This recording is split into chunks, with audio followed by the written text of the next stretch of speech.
Pending బిల్లులు చెల్లించాలని demand చేస్తూ నేడు చలో హైదరాబాద్ పిలుపు నేపథ్యంలో సిద్దిపేట జిల్లా హుస్నాబాద్ మండలంలోని తాజా మాజీ సర్పంచ్లను పోలీసులు ముందస్తుగా అదుపులోకి తీసుకున్నారు. గ్రామాల అభివృద్ధి విషయంలో జరిగిన పనులకు బిల్లుల చెల్లింపులు జరగకపోవడంతో సర్పంచులందరూ అప్పుల పాలు కావడం జరిగిందని ఈ సందర్భంగా తాజా మాజీ సర్పంచులు వాపోయారు. సర్పంచులు పదవీ కాలం ముగిసి 18 నెలలు కావస్తున్నా ఇప్పటి వరకు బిల్లులు రావటం లేదన్నారు. పెండింగ్ బిల్లులు చెల్లింపులు చేయాలని ఆలోచనతోటి నేడు చలో హైదరాబాద్ కార్యక్రమం ఉందని ముందస్తు సమాచారంతో సర్పంచ్లను అరెస్ట్ చేయడం బాధాకరమన్నారు. ప్రజలకు ప్రభుత్వానికి మధ్య వారధిగా ఉండి నిరంతరం గ్రామ అభివృద్ధిలో కీలక పాత్ర వహించిన సర్పంచ్లను ఇబ్బంది పెట్టడం, వారికి సంబంధించిన బిల్లులు చెల్లింపులు చేయకపోవడం చాలా బాధాకరమని ఆవేదన వ్యక్తం చేశారు.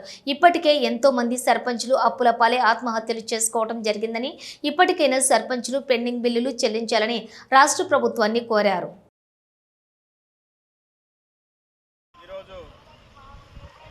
హుస్నాబాద్ మండలంలోని అన్ని విలేజ్ల తాజా మాజీ సర్పంచ్లను 6 గంటలకే పోలీసు వాళ్ళు హౌస్ అరెస్ట్ చేయడం జరిగింది. అది ఎందుకంటే ప్రభుత్వం ఏమో మీదికి పైసలు, గ్రామ పంచాయతీ పైసలన్నీ మేము 10 లక్షలు 20 లక్షల లోపు ఉన్న వాళ్ళకు సర్పంచులకు పైసలు పంపించినామని చెప్తారు మీది మాటలకు. ప్రభుత్వం మాట్లాడిన దానికి ఈ మా అకౌంట్లో జీరో బిల్లు, ఆయన వేసినట్టు అకౌంట్లో జీరో ఉంటుంది. ఇలాంటివి చేసుకుంటూ మేము దాని మీద ధర్నా చేస్తామంటే మమ్మల్ని ముందు అరెస్ట్ చేసి ఇది ఎంతవరకు కరెక్ట్? మా బిల్లులు మాకు ఇచ్చిన తర్వాత మేము ఎందుకు ధర్నాలు చేస్తాము, ఎందుకు రాస్తారోపణలు చేస్తాము?